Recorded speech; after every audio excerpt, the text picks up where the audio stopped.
오늘은 하나님에게서 떨어질까 조심하라 라는 제목으로 은혜의 시간을 좀 나눠보고자 합니다.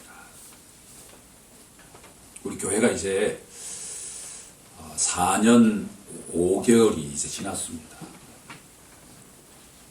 우리 교회의 기본적인 입장은 복음주의적입니다. 달리 표현하면 개혁주의적이다, 칼빈주의적이다 할 수가 있죠. 한번 예수를 믿은 자는 구원을 받는다 라는 것을 일관되게 선포했습니다. 이전에 어떠한 믿음을 가졌든지 예수님을 자신의 구세주로 영접한 자에게는 하나님께서 저 천국으로 끝까지 책임지신다. 그것이 바로 견인교리라고 하는 겁니다. 이렇게 제가 선포했던 이유는 빌립보서 1장 6절에 이렇게 분명하게 선포하고 있기 때문입니다.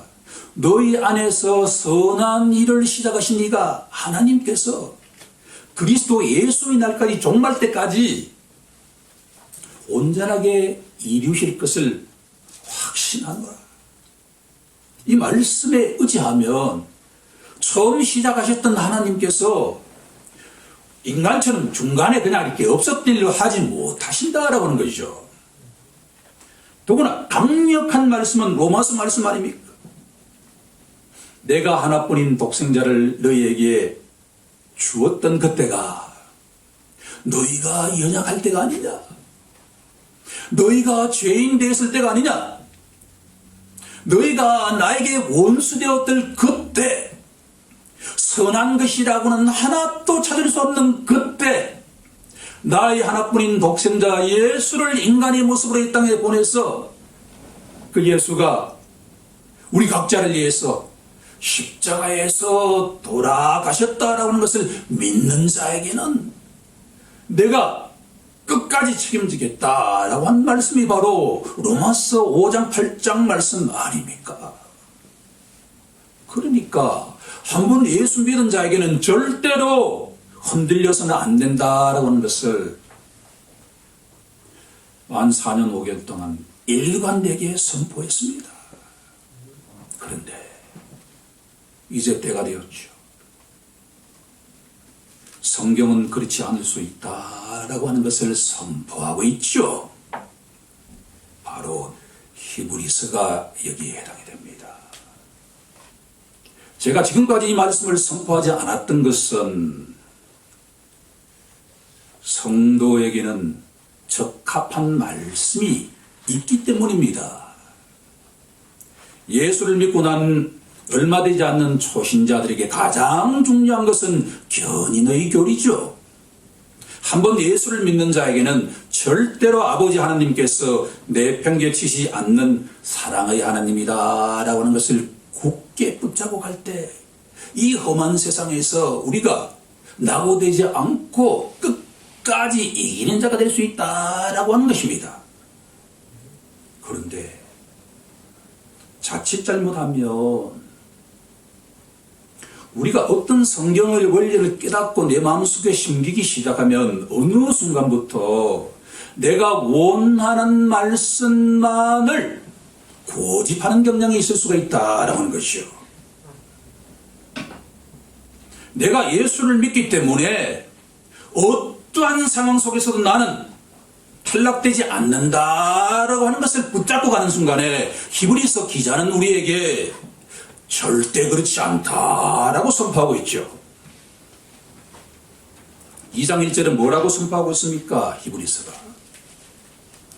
그러므로 우리는 들은 것에 더욱 유념함으로 우리가 흘러 떠내려가지 않도록 함이 마땅하다.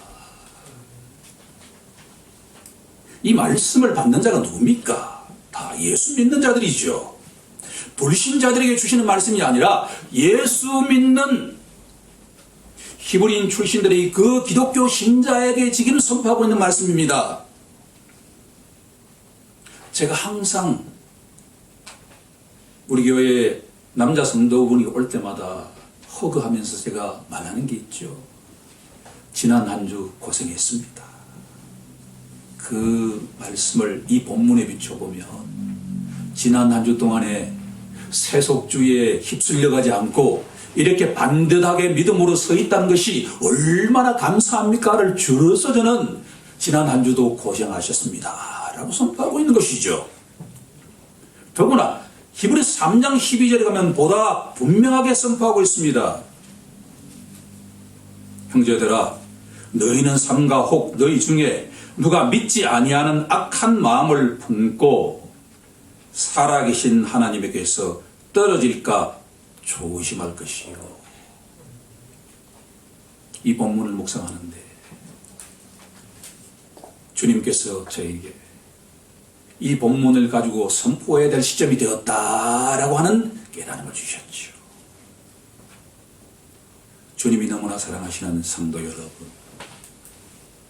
살아계신 하나님에게서 떨어지지 않을까 경계하는 우리 모두가 되길 간절히 소망합니다.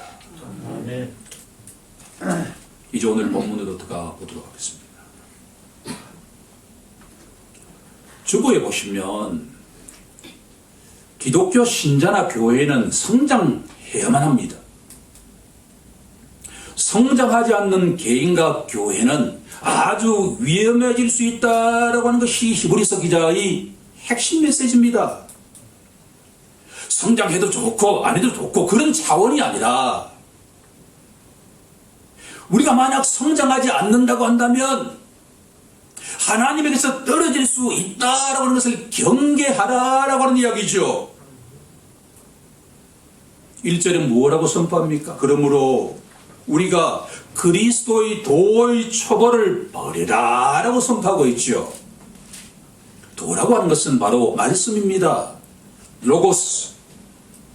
그리스도의 말씀의 초보, 시작을 버려라라는 말씀입니다.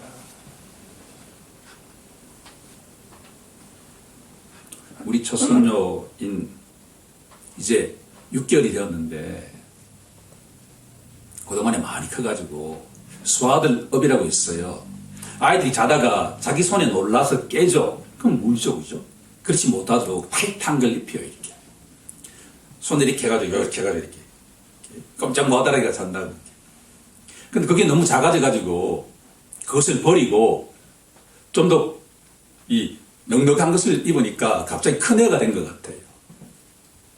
아기들이 100일에서 6개월이 되면 기존의 수아들 업을 버리는 것처럼 주님이 사랑하시는 성도 여러분, 여러분들도 그리스도의 말씀의 초보를 버리십시오 라는 이야기입니다. 그리스도 말씀의 초보가 무엇입니까? 6가지로 지금 기록이 되어 있는데 그것은 바로 회개하라, 그 다음에 믿으라, 그리고 침례를 받으라, 그리고 난 뒤에 부활을 믿고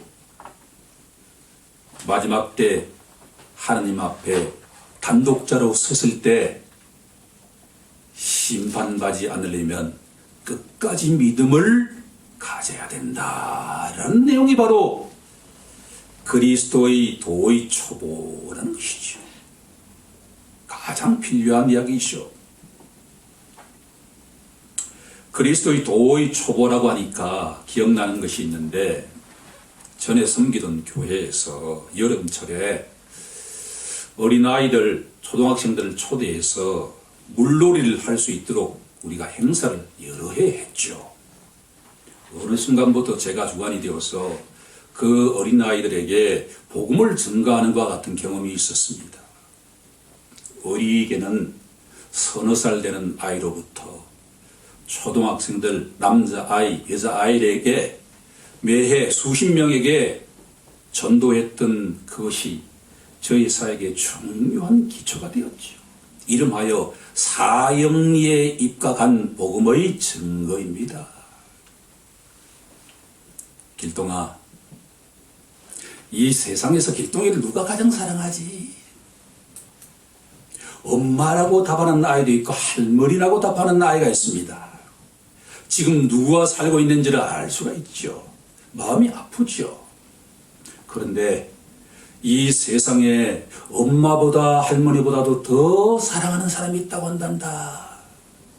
우리 눈에 보이지 않는 하나님이시지. 근데 그 하나님이 모든 사람들에게 에덴 동산처럼 좋은 환경에 살게 했는데 마귀의 게임에 빠져가지고 죄를 짓고 난 뒤에 그렇게도 사랑하는 사람, 엄마와 할머니가 때가 되면 죽는단다. 엄마가 죽으면 길동이 마음이 많이 아프겠지. 그런데 길동이도 때가 되면 죽어야 한단다. 이 아이에게 죽음이란 게 의미가 있게 다가올까요? 하지만 여기서 이제 브릿지 전도가 나옵니다. 어떤 사람이 천길 낭떠러지 그 길을 가는데 그 길이 끊어져 버렸다.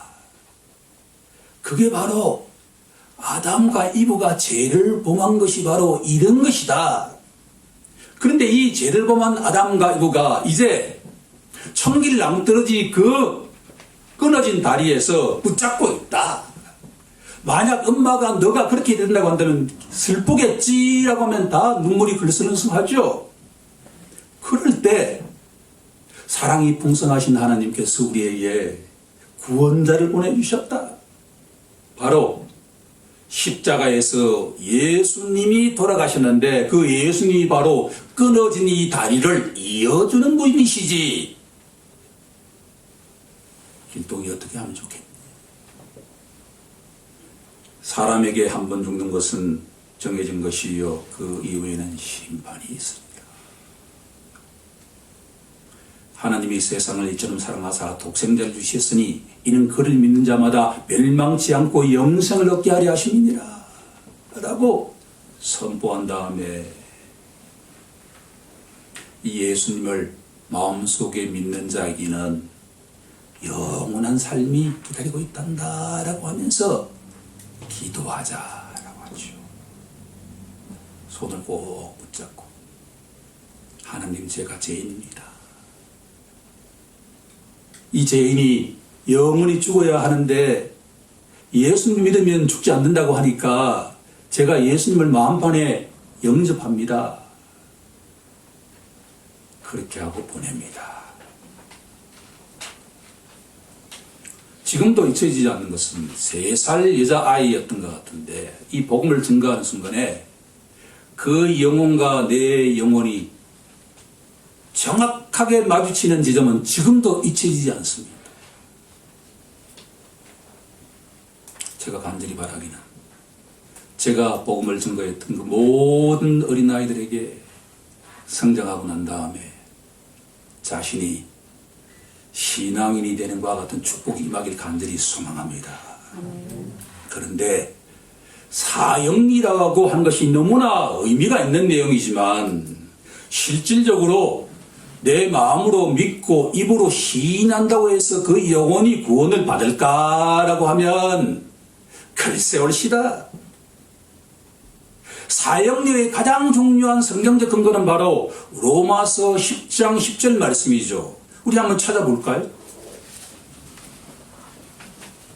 로마서 10장 10절 말씀을 우리 다 함께 합독해 보도록 하겠습니다. 시작.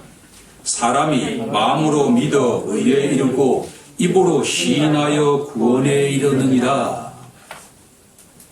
그 현장에서 저희 복음을 들었던 그 어린아이들이 예수님이 어디 계시지? 마음속에요. 그리고 내가 죄인입니다.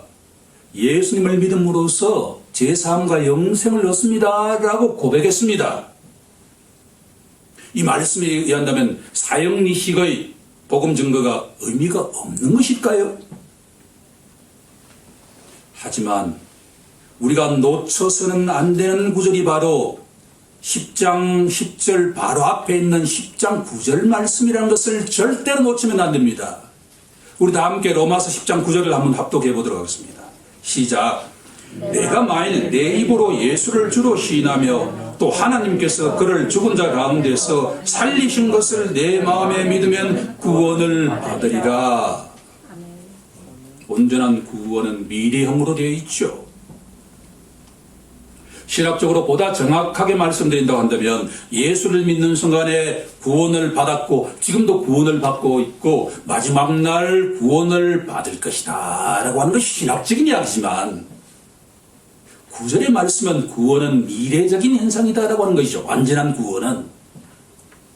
그러면 마음으로 믿는다는 게 무엇인가?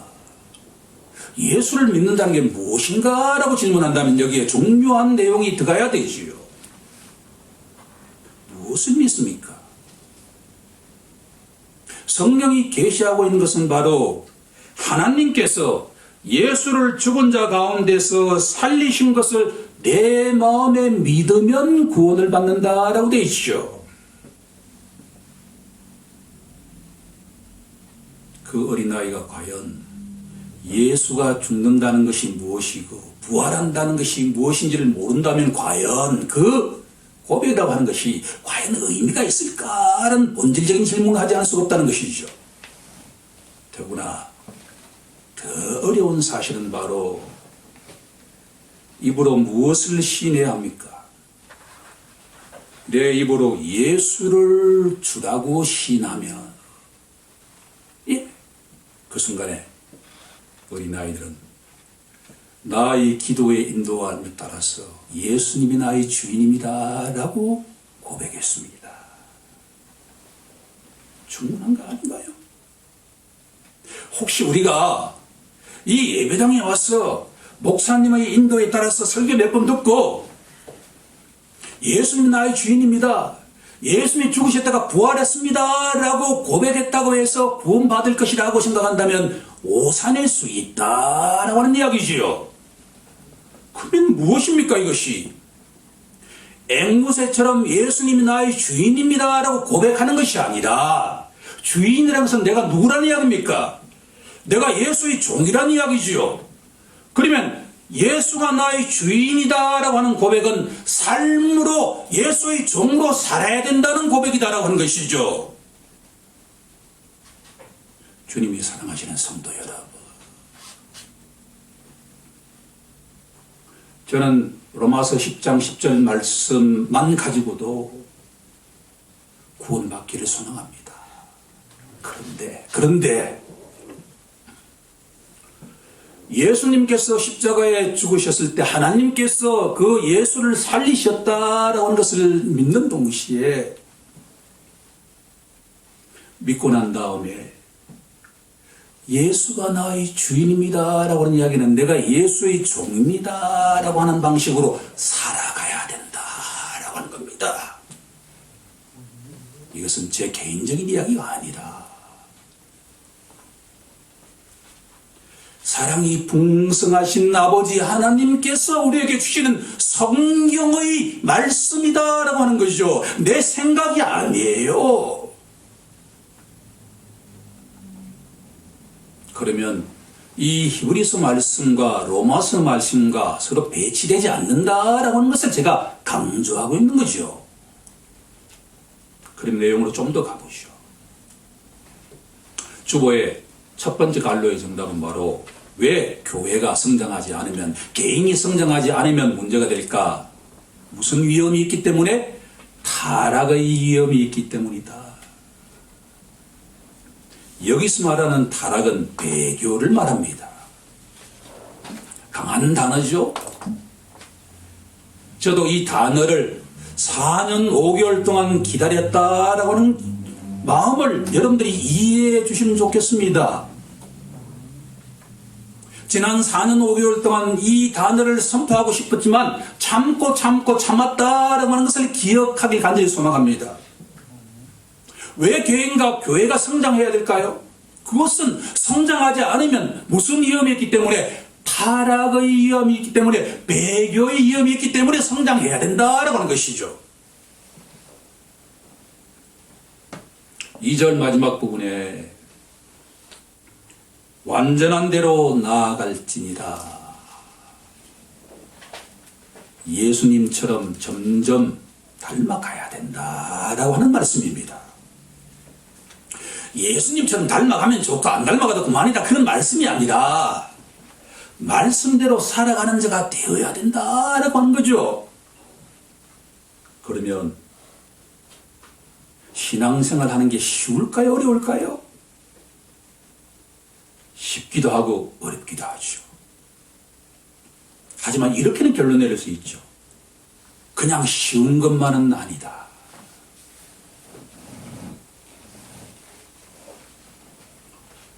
오늘 설교의 포인트는 두 번째입니다. 누가 타락하는가? 누가 배교하는가? 결론적으로 말씀드리고 한다면 기독교 신자가 타락할 수 있다. 배교할 수 있다. 불신자는 의미가 없어요. 이미 예수를 모르기 때문에 불신자는 아예 갈로 밖에 있는 이야기죠. 여기서 성장하지 않으면 타락할 수 있다라고 하는 그 대상자는 바로 기독교 신자들이다라고 하는 것이 충격으로 와닿아야 할 줄로 믿습니다.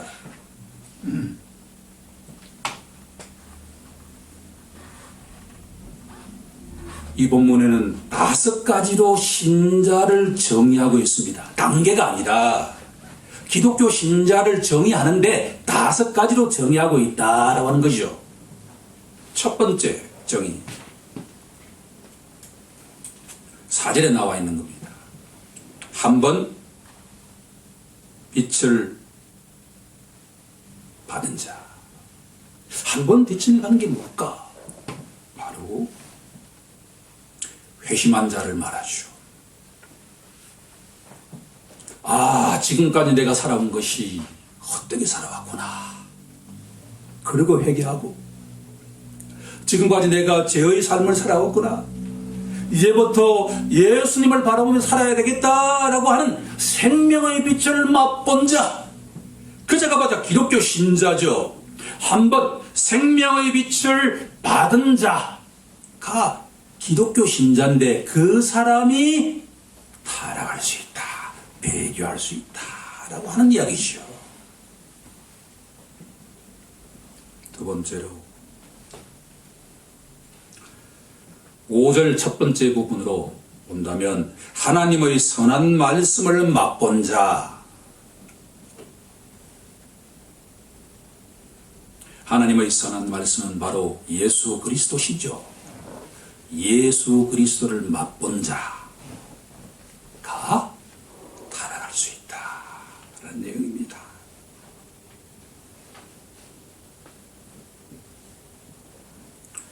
세 번째가 성령에 참여한 자. 이 부분이 저를 제일 힘들게 하는 내용입니다. 성령 침례를 받은 자라는 뜻이죠.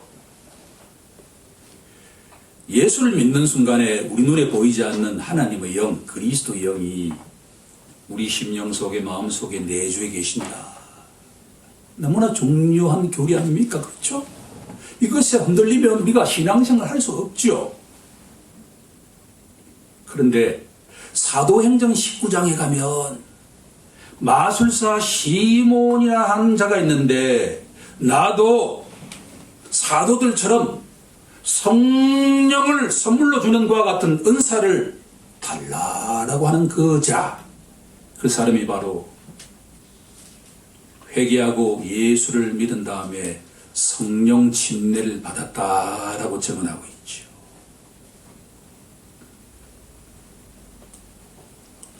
논리적으로 저는 여러분들에게 설명할 길이 없습니다. 성령 침례를 받은 자가 어떻게 타락할 수 있을까? 제가 논리적으로 설명할 방법은 없는데 마술사 시몬을 보라라고 하는 이야기지요. 경계해야 할 줄로 믿습니다. 네 번째와 다섯 번째는 같은 의미인데 4절의 중반 부분에 보면 하늘의 은사를 맛본 자. 에베소서 1장 3절에 가게 되면 신령한 축복을 받은 자라는 것이 바로 기독교 신자죠. 하늘의 선물을 받은 자. 5절 마지막 부분에 내세의 능력을 맛본 자라고 되어 있죠. 내세의 능력을 맛본 자.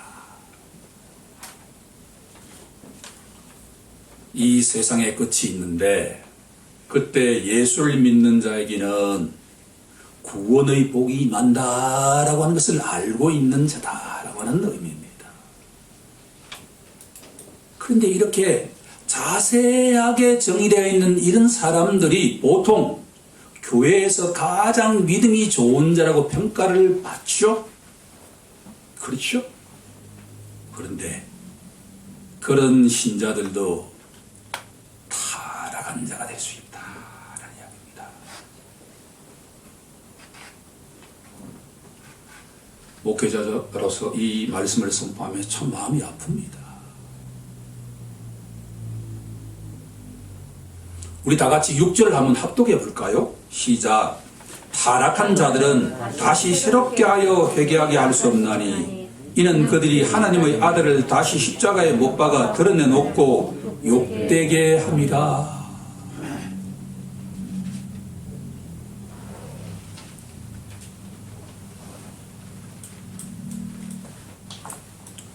너무 살아있는 말씀으로 다가오는 것은 우리의 뼈와 간들과 골수를 찌르는 것과 같은 말씀은 바로 다시 새롭게 하여 회개하게 할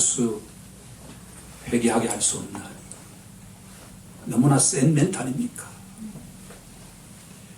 예서가 그랬다라고 신학자들은 이야기합니다. 성경은 일관되게 모든 사람이 구원받기를 원하시기 때문에 회개하면 언제라도 하나님께서는 용서하신다라고 하는 것이 성경의 일관된 메시지인데, 이 말씀 속에는 개중에는 타락한 자 중에는 다시 새롭게 하여 회개하게 할 수 없을 지경에 이를 수가 있다라고 하는 것을 기억할 필요가 있다라고 하는 것이죠. 에스도 그렇고 가룟 유다도 그랬다.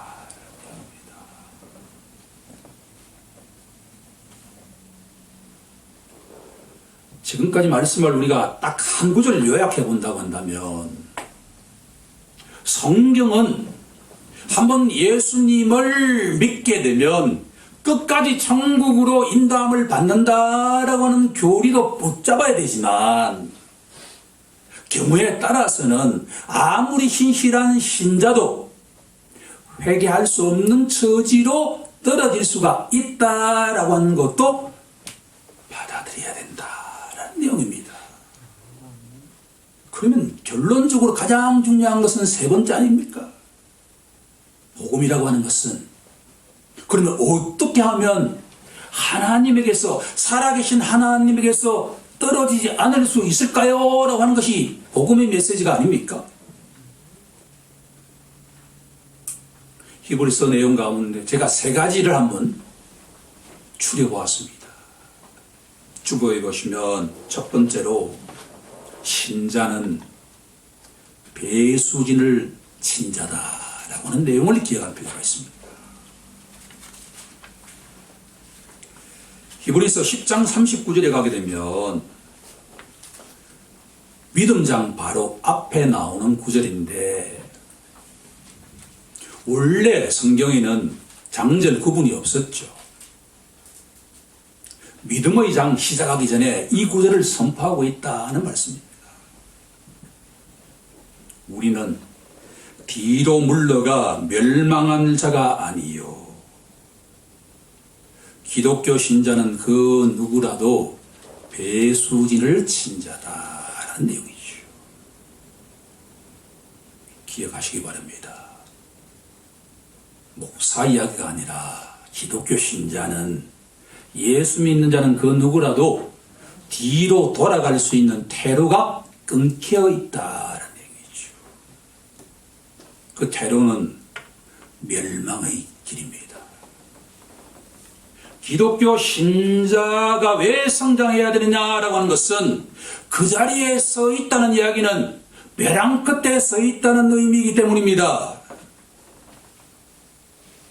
우리가 영적 전투에서 승리하기 위해서는 날마다 승리해 가야만이 우리가 천국에 가까워진다는 이야기죠. 그냥 그 자리에 머물러 있다가는 언제든지 천길 낭떠러지에 떨어질 수 있다는 것을 기억해야만 한다라고 하는 것이요. 두 번째, 히브리서 10장 24절에 가게 되면 중요한 권면을 우리에게 하고 있습니다. 서로 돌아보아 사랑과 선행을 격려하며. 그러면 우리에게 교회가 왜 중요한가? 우리가 이 땅에 살아가는 게 결코 쉬운 게 아니죠. 우리가 영적으로도 업앤다운이 있죠. 하지만 교회가 왜 중요한가? 교회는 함께 손에 손을 잡고 이 험한 세상을 헤쳐나가는 공동체이기 때문입니다. 어떤 성도가 우리가 알지 못하는 이유 때문에 어떤 물결에 위험에 노출되어 있다고 한다면 우리가 스스로 함께 서로 격려해야 된다. 함께 기도해야 된다라고 하는 거죠. 이것은 너무나 중요한 내용입니다. 성도 임무 가운데 기도 임무가 있지요. 기도의 첫 번째 내용은 자신의 영혼을 위한 기도가 되어야 되죠. 동시에 하나님이 맡겨주신 이 공동체 성도들을 위한 기도를 맡으면 안 됩니다. 더구나 하나님께서 눈에 보이는 목회자를 이 교회에 파송해 주셨기에 목회자를 위한 기도는 바로 자기 자신을 위한 기도입니다. 이 강대상이 살지 않으면 우리 영혼이 풍성하게 꼴을 먹을 수가 없죠. 결국은 목회자를 위한 기도는 바로 자신의 영혼을 위한 기도다는 것을 항상 기억하는 우리 모두가 되길 간절히 소망합니다. 기도해야 됩니다. 기도하지 않고서 이 교회가 성장하길 바란다는 것은 불가능한 이야기죠.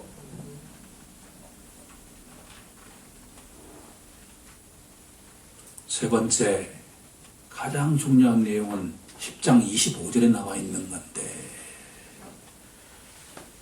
모이기를 힘쓰라라는 내용입니다.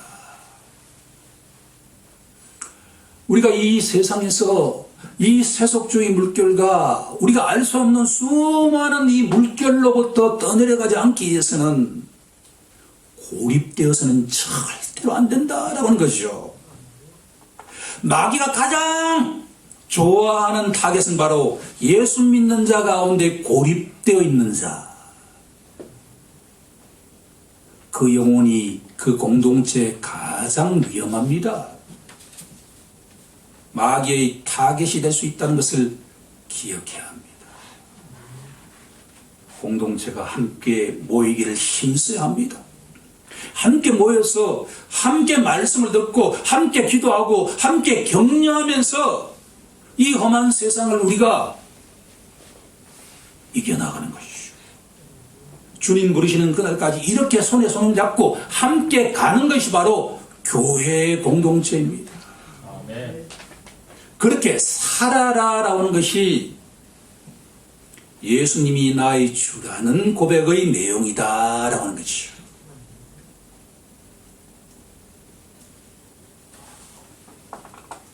적은 일에 충실해야 합니다. 날마다 우리가 큐티하는 것이 왜 그리 중요할까? 그것이 오늘 말씀한 모든 내용의 기초이기 때문입니다. 우리가 날마다 주님 앞에 나아가가지고 은혜로 살아가지 않으면 절대로 공동체에 유익을 줄 수 있는 사람이 될 수가 없다라고 하는 것이죠. 내가 강건해야 옆에 있는 지체들을 도와줄 수 있지 않겠습니까? 이제 말씀을 정리해 보고자 합니다. 성경 말씀에 개방적인 자세를 취해야 합니다. 자칫 잘못하면 내가 원하는 성경 구절만 암송하게 되면 위험할 수가 있죠. 이 히브리서 말씀은 딱딱한 말씀이죠. 쉽지 않죠. 하지만 이 성경 말씀 앞에 나아가서 나의 생각을 교정해야 된다는 것이죠. 내 생각으로 성경을 자꾸 판단하는 것이 아니라 성경 말씀대로 나의 생각을 자꾸 바꾸어가는 것이 바로 신앙생활이라고 하는 것 기억해야만 합니다. 우리가 살아계신 하나님에게서 떨어지지 않기 위해서는 날마다 큐티해야 됩니다. 기도해야 됩니다. 그리고 믿음의 선조들을 본받는 자가 되어야 된다라고 하는 거죠. 우리 모두 그렇게 되길 간절히 소망합니다. 기도하겠습니다.